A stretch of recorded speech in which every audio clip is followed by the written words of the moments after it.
Normally variable जो होता है,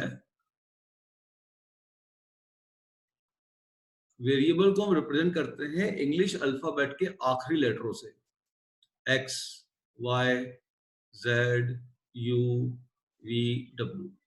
इन लेटरों को यूज किया जाता है टू रिप्रेजेंट ए वेरिएबल। ज्यादातर हम एक्स वाई जेड ज्यादा यूज करते हैं, यूवी डब्ल्यू भी आप यूज करेंगे लेकिन थोड़ी बड़ी क्लासेस में यूज करेंगे। इस एक्स वाई जेड में कौन सा वेरिएबल आप ज्यादा यूज करते हो, एक्स की y? Yes, x. X. Gupta ji आपको भी जवाब देना है, आवाज आ रही मेरी बेटा? सो कौन सा वेरिएबल आप यूज करते हो, एक्स की वाई, एक्स ज्यादा यूज करते हो। ये जो एक्स वेरिएबल होता है इसका नाम होता है इंडिपेंडेंट वेरिएबल। इसका नाम है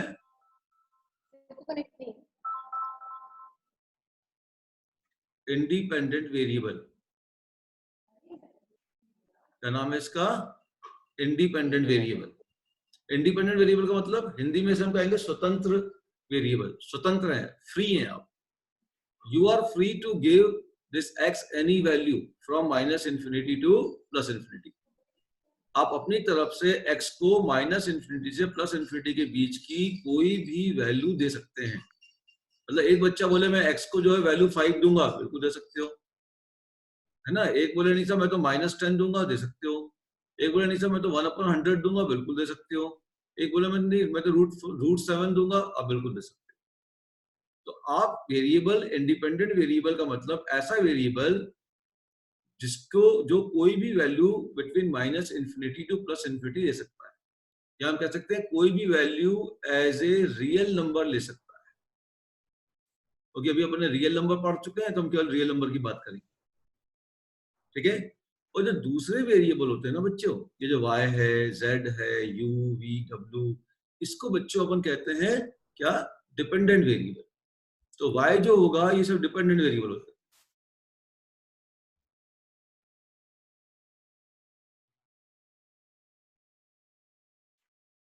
तो डिपेंडेंट वेरिएबल कौन कौन से हैं? जैसे y है, z है, ये बाकी बचे सब वेरिएबल डिपेंडेंट वेरिएबल कहलाएंगे, ठीक है। जैसे आपने कहा y equal to 2x, simple example देता हूं, y इक्वल टू 2x। यहाँ पे आपने किसकी वैल्यू फीड की थी? x की वैल्यू फीड की थी कि y की वैल्यू फीड की थी? तो मैं अगर यहाँ पे मान लो x की वैल्यू 1 रखता हूँ, x की वैल्यू में कुछ भी रख सकता हूँ, 1 रखूंगा तो y की वैल्यू 2 मिल जाएगी। तो x इंडिपेंडेंट है, x की वैल्यू तो मेरी मर्जी थी, मैं कुछ भी रख सकता था, तो मैंने 1 रख दिया। y की वैल्यू किस पे डिपेंड कर रही है? x की वैल्यू पे। अगर x की वैल्यू में -3 रख दूंगा तो y की वैल्यू कितनी आ जाएगी? -6। तो x आपका इंडिपेंडेंट वेरिएबल है, ये आप कोई भी वैल्यू दे सकते हैं x को, और y की वैल्यू इस x की वैल्यू पर डिपेंड करती है। I think this concept is clear now of variable. अब आ जाइए कांस्टेंट क्या होता है। What is constant?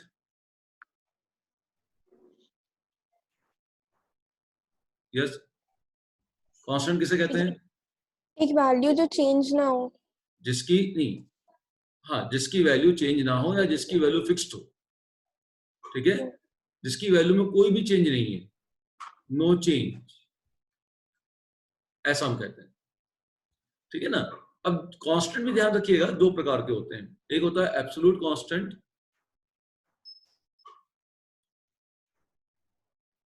जैसे एक कांस्टेंट होता है, आपने देखो 2 है, 3 है, 5 है, -10 है, 15 है, यस, ठीक है। या और वैल्यू भी दे सकता हूं, pi, e, all these are any real number, ये कांस्टेंट है। इनकी वैल्यू कभी भी चेंज नहीं होगी। In all circumstances these values will be always remain same, ठीक है। तो इसे हम कहते हैं एब्सोल्यूट कांस्टेंट, ठीक है, एब्सोल्यूट कांस्टेंट। और कुछ जगह आपने देखा होगा, जैसे अभी आप पढ़ेंगे, कुछ ऐसे भी कांस्टेंट होते हैं जिनको हम रिप्रेजेंट करते हैं ए से, बी से, सी से और एस टी तक। इंग्लिश अल्फाबेट के स्टार्टिंग के लेटर यूज किए जाते हैं टू रिप्रेजेंट सम कांस्टेंट। ऐसा कहीं पढ़ा आप लोगों ने ऐसे कांस्टेंट? जैसे लास्ट ईयर आपने पढ़ा होगा ऐसा कुछ, ax प्लस बी, ऐसा पढ़ा था एक्सप्रेशन है ax plus b. Linear expression ऐसा पढ़ा होगा, general form ax plus b होता है, हाँ या ना? हाँ। है ना? तो ये a और b क्या था? x तो वेरिएबल है, x तो वेरिएबल है, इंडिपेंडेंट वेरिएबल है, लेकिन a और b क्या था? ये जो a और b था, ये आपका एब्सोल्यूट कांस्टेंट नहीं है, ये a और b जो है ये आपका आर्बिट्री कांस्टेंट है।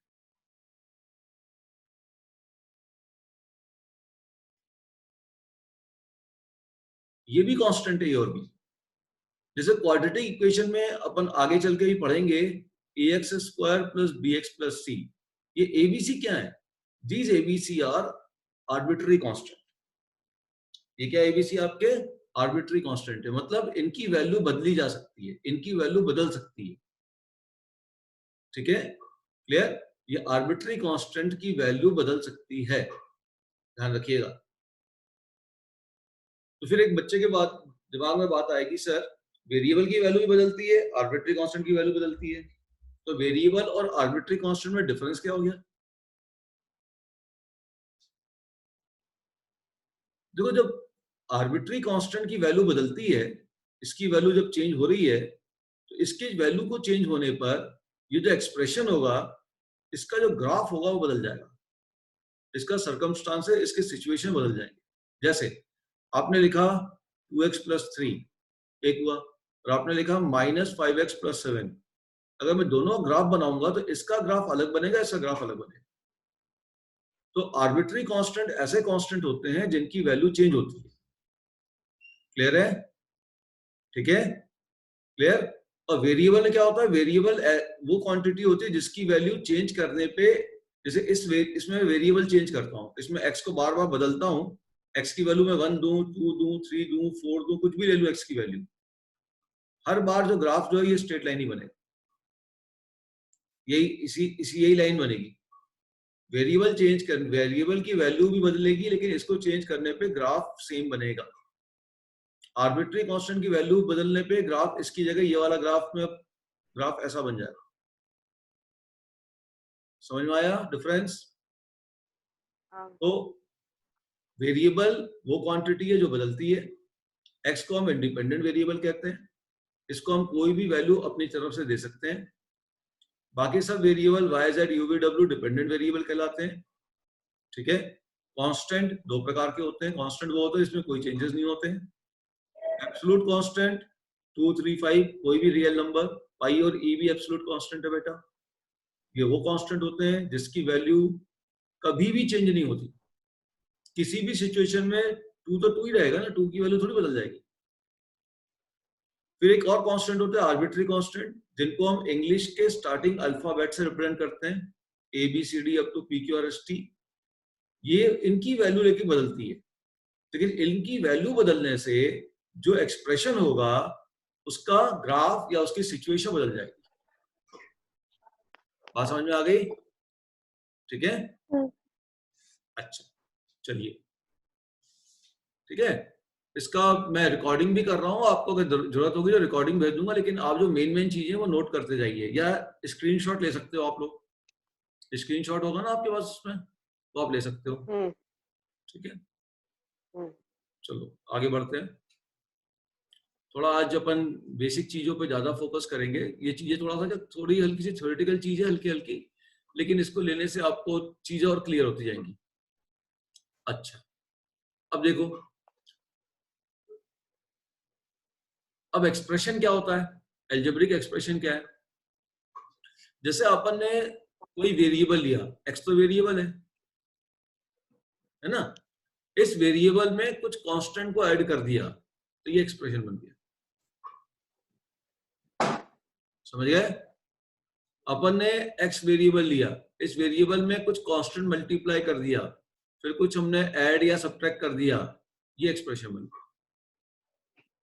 तो अगर वेरिएबल के साथ कांस्टेंट का मल्टीप्लिकेशन और फिर कांस्टेंट का प्लस माइनस कुछ भी आ जाए, तो ऐसे इसको हम एक्सप्रेशन कहते हैं। जैसे मैंने लिख दिया 2x स्क्वायर, फैक्टराइजेशन में किया होगा ना तुम लोगों ने, -3x + 4, ये एक एक्सप्रेशन है। क्या है ये बेटा? ये एक एल्जेब्रिक एक्सप्रेशन है। ये तो वर्ड आपने पढ़ा हुआ ना, एल्जेब्रिक एक्सप्रेशन। 8th क्लास में आपने इसकी फैक्टराइजेशन की होंगे, हाँ या ना? फैक्टर्स बनाए थे, ठीक है। तो ये कोई भी ऐसा जिसके अंदर वेरिएबल के साथ साथ कांस्टेंट भी आता है, उसको अपन एक्सप्रेशन कहते हैं। अब क्योंकि इसमें सब अलजेब्रा के टर्म है, इसलिए अलजेब्रिक एक्सप्रेशन कह देंगे। ओके, नाउ अब आ जाइए, ये जो एक्सप्रेशन है, इसी एक्सप्रेशन का एक दूसरा नाम है जो हम अब यूज करने जा रहे हैं, वो है पोलिनोमियल। इस एक्सप्रेशन को ही हमने नाम दिया है पोलिनोमियल। जो अलजेब्रिक एक्सप्रेशन है उसको हम नाम दे रहे हैं पोलिनोमियल, ठीक है। अब पोलिनोमियल क्या है, जैसे मैं कुछ एग्जांपल दे रहा हूं, फिर हम बात करते हैं। जैसे मैंने कहा 5, ये एक पोलिनोमियल है। मैं एग्जांपल लिख रहा हूं पोलिनोमियल के। 5 एक पोलिनोमियल है। फिर मैंने लिख दिया 5x + 7, ये भी एक पोलिनोमियल है। फिर मैंने लिख दिया 5x² + 3x - 4, ये भी एक पोलिनोमियल है। अभी मैं समझाऊंगा पोलिनोमियल क्या होता है, अभी बता रहा हूं ये पोलिनोमियल है। अगर मैंने ऐसे लिख दिया 5x³ + 3x² - 7x + 8, ये भी एक पोलिनोमियल है, ठीक है। अच्छा, अगर मैंने ऐसा लिख दिया x² + 1/x, ये पोलिनोमियल नहीं है, ये पोलिनोमियल नहीं है। क्यों नहीं है, ये बताता हूं। अगर मैंने ऐसा लिख दिया 5x² + 3√x + 4, ये पोलिनोमियल नहीं है। लेकिन अगर मैंने ऐसा लिख दिया x² + √3 × x + 4, ये पोलिनोमियल है। अब थोड़ा समझते हैं, देखो ध्यान से देखो, इस टर्म को थोड़ा और मैं लिख रहा हूं, x² और 1/x को लिख दिया मैंने x⁻⁻1, ठीक है। क्या लिख दिया मैंने x की पावर, बेटा x की पावर मैंने लिख दिया -1। अच्छा, तो देखो यहां पर x की पावर जो है वो नेगेटिव आ गई। तो जब x की पावर नेगेटिव आई तो पोलिनोमियल नहीं है। यहां पे ध्यान से देखो, यहां पे इसको मैं लिख रहा हूं 5x² + 3 × x⁻1/2 + 4। यहां पे x की पावर क्या है, यहाँ x की पावर फ्रैक्शन है। x की पावर क्या है, फ्रैक्शन है। और यहाँ पे x की पावर क्या है, नेगेटिव इंटीजर है। तो x की पावर नेगेटिव इंटीजर नहीं होनी चाहिए, x की पावर फ्रैक्शन में नहीं होनी चाहिए। अगर x की पावर में फ्रैक्शन आ रहा है या x की पावर में नेगेटिव पावर है, तो ऐसे एक्सप्रेशन को, ऐसे अलजेब्रिक एक्सप्रेशन को आप पोलिनोमियल नहीं कहेंगे, ठीक है, क्लियर। अच्छा, तो क्या क्या होना चाहिए, देखो ध्यान से। यहां पर x की पावर क्या है, 5 के साथ x की पावर क्या है, नहीं x की पावर क्या है, तो x की पावर 0 है, 0। x तो है ही नहीं ना, तो x की पावर 0 है। अच्छा, यहाँ पर x की पावर क्या है, 1, तो यहाँ 0 पे नहीं है, तो x की पावर 0 है। बता रहे थे 0 यहाँ पे है 2, यहाँ पर कितनी पावर है बेटा x की, 1 यहाँ पे 1, और यहाँ पर कितनी x की पावर, बोलो, 0। यहाँ पर x की पावर बताओ, यहाँ पर 3 कितनी है, 3, यहाँ पर 2, यहाँ पर 1, यहाँ पर x की पावर 0 है। अच्छा, यहाँ पे देखो x की पावर 2, x की पावर 1, x की पावर 0। तो वो एक्सप्रेशन जिसकी पावर में 0, 1, 2, 3, 4 आ जाए, वो एक्सप्रेशन जिसके पावर में क्या क्या आ जाए, 0 आ जाए, 1 आ जाए, 2 आ जाए, 3 आ जाए, ऐसे नंबर आ जाए। मतलब कैसे नंबर आ जाए, कैसे नंबर आ जाए, होल नंबर आ जाए। इसकी पावर में क्या आ जाए, होल नंबर आ जाए, वैसे एक्सप्रेशन को हम क्या कहेंगे, ऐसे एक्सप्रेशन को हम क्या कहेंगे बेटा, ऐसे एक्सप्रेशन को हम पोलिनोमियल कहेंगे। और वो एक्सप्रेशन जिसकी पावर में नेगेटिव पावर आ जाए x की पावर में नेगेटिव आ जाए, या x की पावर में 1/2 आ जाए, मतलब नेगेटिव इंटीजर या फ्रैक्शन आ जाए, उसको हम पोलिनोमियल नहीं कहेंगे। क्या बेटा सबको क्लियर हो गया? ठीक है, तो एनी एल्जेब्रिक एक्सप्रेशन, ठीक है, in which power of x is whole number is a polynomial. This is the basic definition. Clear? if power is negative integer or power has fraction, then it is not a polynomial. इतना समझ में आ गया बेटा? अच्छा, अब एक बच्चा बोले सर अगर मैं ऐसा लिख दूं कोई इक्वेशन 5x की पावर 7 6x की पावर 4 प्लस कुछ भी लिख रहा हूं मैं plus 7x square plus 5x minus 2, क्या ये पोलिनोमियल है? क्या ये पोलिनोमियल है? बताओ. This is polynomial? No. हाँ या ना? दिस इज नहीं. पोलिनोमियल? यस और no? No. This is 5x plus 6. Power देखो, इस power is whole number. x की पावर 7, यहाँ पावर 4, यहाँ 2, यहाँ 1 और यहाँ 0. Is all power of x are whole number? Yes. So it is a polynomial. बेटा इस साल एक क्वेश्चन आया ये 2 नंबर का. अच्छा, एक और एग्जांपल लिख रहा हूं मैं. सपोज कर लो मैंने ऐसे लिख दिया 3x cube plus 7 under root of x plus 5. Is this is polynomial? नहीं. No. No. This is not a polynomial. समझ गए? या ऐसा लिखता हूं x plus 1/x. Is this is polynomial? No. No. Why? Why it is not polynomial?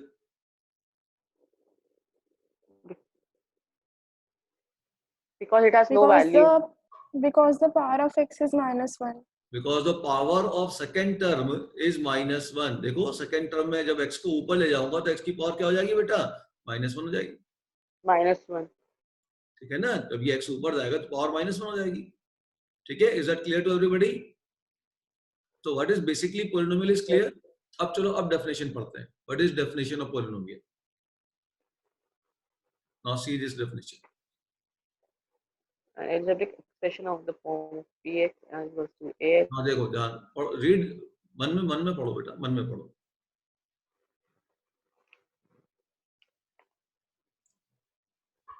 सो मैंने जो general polynomial लिखा, आपने देखा पोलिनोमियल में x की कोई पावर हो सकती है. Any whole number can be the power. ठीक है? अब देखो जनरल पोलिनोमियल को हम रिप्रेजेंट करते हैं, ध्यान दो. जनरल पोलिनोमियल को हम रिप्रेजेंट करते हैं px से, या इसको हम रिप्रेजेंट करते हैं fx से. अभी हम px ज्यादा लिखेंगे, बड़ी क्लास में उसको fx लिख देंगे. ठीक है? ये लिखा है an x की power n plus an minus 1 x की power n minus 1 an minus 2 x की power n minus 2 up to a1 x plus a0 x की पावर 0. ये an क्या है भाई? an कांस्टेंट है. ये जो कांस्टेंट लिखा ना 5 6 7, ये जो कांस्टेंट लिखे मैंने, इसको यहाँ पे हमने नाम दिया an माइनस 1 an माइनस 2. ठीक है? और पावर तो मालूम ही है. पावर एक बार मैंने बड़ी दे दी, जो बड़ी पावर दी उससे एक पावर कम करके लिख दिया. तो इसको लिख दिया जनरल पोलिनोमियल an x की पावर n. ये दोनों सेम रखें, ध्यान रखना. an माइनस 1 x की power n minus 1, an minus 2 x की power n minus 2, a1 x plus a0 x की power 0. These a0, a1, a2, an are constant. ठीक है? क्लियर? ये जो a0, a1, a2 हैं, ये सभी आपके कांस्टेंट्स हैं. इसको हम कोफिशिएंट कहेंगे इस पोलिनोमियल का. अच्छा, ध्यान दीजिएगा, ये जो a0, a1, a2, an अगर ये रियल नंबर होंगे, सुनना ध्यान से, अगर ये रियल नंबर होंगे तो इस पोलिनोमियल का नाम होगा रियल पोलिनोमियल. और अगर ये a0, a1, a2, an अगर ये इंटीजर होंगे तो इस पोलिनोमियल का नाम होगा इंटीग्रल पोलिनोमियल. ठीक है? तो name of polynomial depend on the constant. अब मैंने क्या लिखा देखो, ईच पावर ऑफ x, ध्यान दो, each power of x is a whole number. each power of x is a whole number. तो जो x का जो पावर होगा, ये हर पावर आपका एक होल नंबर होना चाहिए. यही अपन ने स्टडी किया कि हर पावर होल नंबर होगा तभी क्या होगा, वो आपका पोलिनोमियल होगा। Is that clear? ठीक है, ये मैंने कुछ पर्टिकुलर फॉर्म लिख दिए पोलिनोमियल के, ये इसका जनरल फॉर्म लिखा हुआ है, इसमें आपको अभी दिमाग नहीं लगाना, बस डेफिनेशन समझ लीजिए। ये चीज समझ में आ गई सभी को? ये जो मैंने यहाँ डिस्कस किया रेड पेन से और जो ब्लू ये वाला पूरा, ये सबको क्लियर हो गया ये चीज, इसको सर्कल किया मैंने? हाँ जी, ये तो क्लियर है ना? हाँ। तो चलो आगे बढ़ते हैं फटाफट, क्योंकि थोड़ा सा समय का अभाव हो रहा है।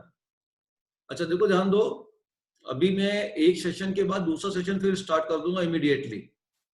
तो जैसे बंद हो जाएगा अभी ये, है ना, 1 मिनट के लिए बंद होगा, मैं फिर वापस रीस्टार्ट करूंगा। तो आप लोग 2-3 मिनट के बाद वापस फिर से रीज्वाइन कर लेना। 40 मिनट के बाद ये बंद हो जाता है, ठीक है ना? फिर 1-2 मिनट के बाद आप रीज्वाइन कर लेना, ठीक? ओके, चलिए अब देखो ध्यान से, अब मैं इसको मिटा रहा हूं। देखिए ये मैंने लिखा टाइप्स ऑफ पॉलिनोमियल में, पूरी क्वांटिटी मैंने लिख रखी है कैसे होते हैं। जैसे 6x की पावर -2 है, this is not a polynomial term because variable has negative exponent. ये बता दिया मैंने। 1/x² भी पॉलिनोमियल का टर्म नहीं है। स्क्वायर रूट ऑफ x भी पॉलिनोमियल का टर्म नहीं होगा। फिर 4x² ये पॉलिनोमियल का टर्म हो सकता है, ठीक है? चल अब मुझे ये बताओ, जो यहाँ पे मैंने कुछ एग्जांपल दे रहा हूँ, ये रहा एक एग्जांपल लिखा हुआ है, ये पॉलिनोमियल है या नहीं? जल्दी बताओ, ये पॉलिनोमियल है? दिख रहा है आप लोग को? नहीं। दिख रहा है? देखो 2x² -3 √x + 5 ये पॉलिनोमियल है या नहीं है? नहीं है। नहीं। अच्छा, अगर मैं ऐसा लिख दूं 2x² -√3 × √x + 5 ये पॉलिनोमियल है या नहीं? नहीं है। क्यों? अब क्या प्रॉब्लम है? है या नहीं है? क्यों नहीं है? देखो √x आ गया, इस √3 से कंफ्यूज मत होना, ठीक है ना? अब मैंने लिख दिया 2x³ -3 √x + 5 ये पॉलिनोमियल है।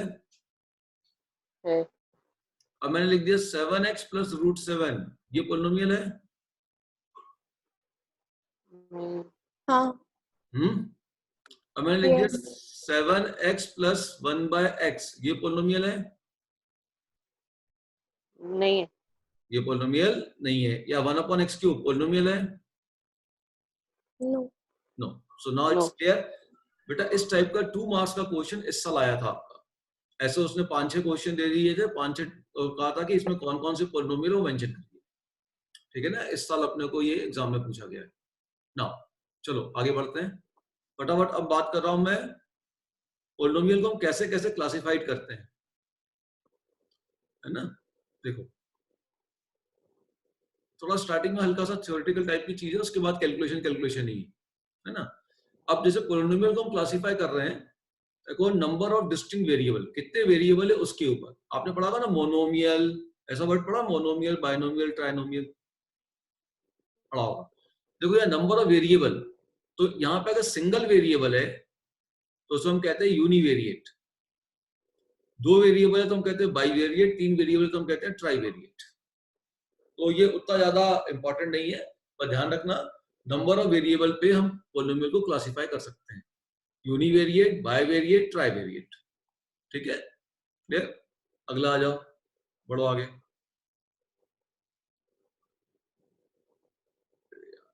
हाँ अब आ जाओ, अब ये सबसे इंपॉर्टेंट चीज को समझो फटाफट, विद इन 5 मिनट अपने को इसको कवर करना। देखिए ध्यान से, तो अगला हम कहते हैं कि हम उसको डिग्री से क्लासिफाई करते हैं, डिग्री से, ठीक है? पहले मैं समझा देता हूं। यहाँ पे देखो जैसे कांस्टेंट टर्म है, तो जैसे कांस्टेंट टर्म मान लो 7 कांस्टेंट टर्म है, इसमें x की पावर कितनी है? 0, तो इसकी डिग्री है 0। x + 1 है, मैं एक नया एग्जांपल लिखता हूँ 2x + 3, what is power of x here? Highest power of x is here 1। तो जो x की हाईएस्ट पावर होती है उसको हम उस पॉलिनोमियल का डिग्री कहते हैं। तो इसकी डिग्री कितनी है? 1। इसे x की पावर यहाँ पर कितनी है बेटा? 2, तो इसे हम क्वाड्रेटिक कहेंगे। अगला एग्जांपल लिख देता हूँ अपनी तरफ से, 3x² + 10x + 7, ये आपके पास डिग्री कितनी है यहाँ पे? 2, तो ये क्वाड्रेटिक कहलाएगी। अगला अगर पावर 3 वाला कोई एक्सप्रेशन लिख देता हूं, जैसे x cube minus 6x² plus 11x minus 6।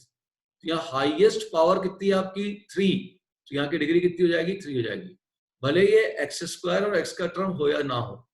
देखो यहाँ x³ का टर्म है लेकिन x² x का टर्म नहीं है, तो जो सबसे बड़ी पावर होती है वो उस पॉलिनोमियल की डिग्री देती है। अगर 4 आ जाएगी तो हम कहेंगे उसको बाय क्वाड्रेटिक। इसके बाद वाले नाम की कोई जरूरत नहीं है, इसके बाद वाले को तो हम नॉर्मली पॉलिनोमियल कहते थे। जैसे नाम लिखा क्वांटिक, सेक्टिक, सेप्टिक, हेप्टिक, ये सब लिखा हुआ, ये पावर पे ये नाम दिया जाता है। नॉर्मली इसको हम यूज नहीं करते, 4 पावर तक हम यूज करते हैं बाय क्वाड्रेटिक, उसके बाद अगर आती है तो हम कह देते हैं कि सब पॉलिनोमियल है। अच्छा, डिग्री क्या होती है? Let's understand this term, what is degree? Anybody? Power. Power, highest value of the expression. Highest value of the expression हमारी डिग्री होगी, Expression. है ना? अच्छा, अब जैसे मैंने कहा डिग्री ऑफ टर्म, कोई भी टर्म की डिग्री क्या है? जैसे मैंने लिख दिया 3x² plus 4x plus 5, what is degree of this term? 2. 2. What is the degree of this term? Term means this complete quantity is a one term. What is the degree of this term? 1. What is the degree of this term? Into क्या होगा? Zero. x की power 0, 0 लिखा है ना, constant term. ध्यान रखना 0 की degree जो है माइनस इन्फिनिटी होती है। अच्छा, अब अगर मान लो मैं ऐसा लिख देता हूँ, ध्यान से सुनना मैं क्या लिख रहा हूँ। मान लो कहीं ऐसा हो जाए, कभी ऐसा आ जाए, सपोज कर लो x² के साथ x मल्टीप्लिकेशन में आ गया, what is degree of this term?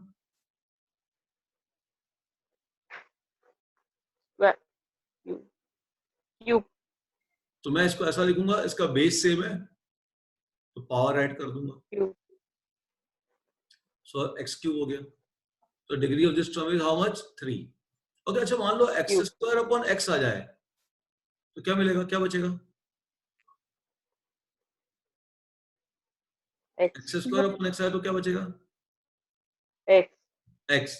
तो एक्चुअल में ये हो गया x की पावर 2 माइनस 1, तो आपके पास x की पावर 1, तो इसकी डिग्री कितनी होगी बेटा?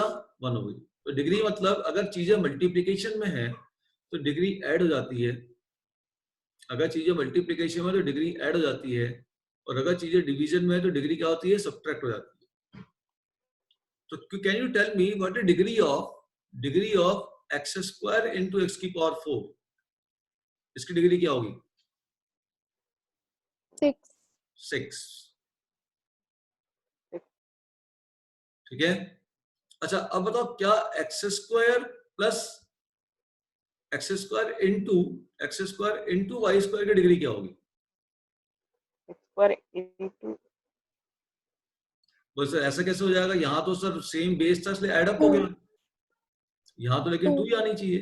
नहीं, इसकी डिग्री है बेटा 4, इस पूरे टर्म की डिग्री है 4। नीचे वेरिएबल सेम हो या डिफरेंट हो, अगर चीजें मल्टीप्लिकेशन में है तो आपकी पावर एड अप हो जाएगी। क्लियर है? जैसा यहाँ पे एड अप हो रही है वैसे यहाँ भी एड अप होगी, जैसे यहाँ पे एड अप हो रही है वैसे यहाँ भी एड अप होगी। वेरिएबल सेम हो या डिफरेंट हो उससे मतलब नहीं है। ठीक है। अच्छा, मान लो ऐसा हो जाए x² into y² into z², what is degree of this term? Variable से मतलब नहीं है, मल्टीप्लिकेशन में added 2 + 2 + 2 6। Okay, now very important question, what is degree of x² plus y²?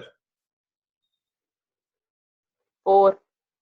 No, addition पे नो, 2. नहीं, एडिशन पे डिग्री में कोई चेंजेस नहीं होगा।